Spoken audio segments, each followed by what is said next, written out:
So the 2015 Telstra Businesswomen's Queensland Startup Award winner is Belinda Brosnan, HR Junction.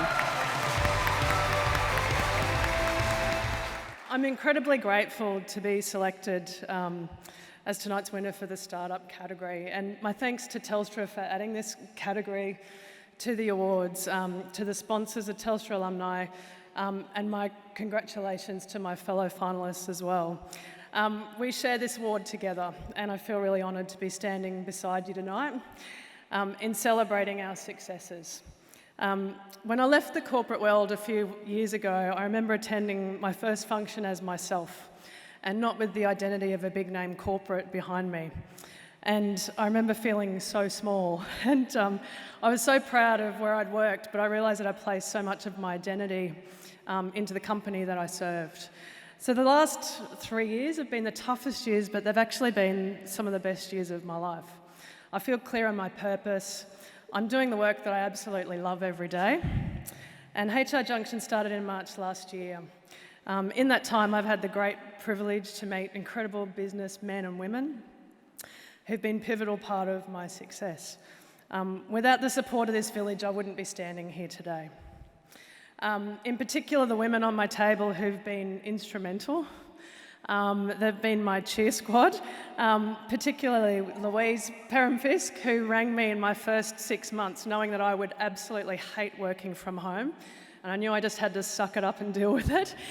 She rang me every day for nearly 6 to 8 months because she knew that I needed that support. So without her and the amazing people there and so many others that wanted to be here tonight, I wouldn't be standing here today. I'm really passionate about every man, woman and child having the right to lead a life of self-reliance and dignity. And that's why I love my work and my volunteer work with the Hunger Project that really embraces that leadership philosophy. Rather than seeing billions of mouths to feed, we see billions of people capable of ending their own hunger if given the opportunity.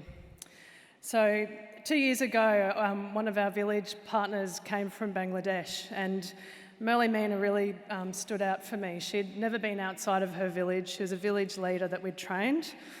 So you can imagine her on a plane for the first time and standing at the top of 111 Eagle Street presenting to us all. And she made one statement, and it's something that's always stayed with me. And she said, "If I had half your education, there would not be a single person in my village in need."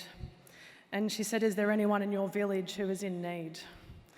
And that statement really just cut to the core for me. And within the workplaces that I'm working at, I see so many people struggling to find their place or, to have the confidence to be the best version of themselves. And that's really now why I do what I do, working with companies to build a culture that celebrates our differences, that sees these differences as strengths and rather than weaknesses. So I'd particularly like to thank my family who are here tonight and my other brother Paul who couldn't be here. They've always believed in me, and I'm inspired by the risks that my own parents took when we were kids. They went out and started up their own business and have done that for many years, so it's no surprise that I'm now out on my own as well.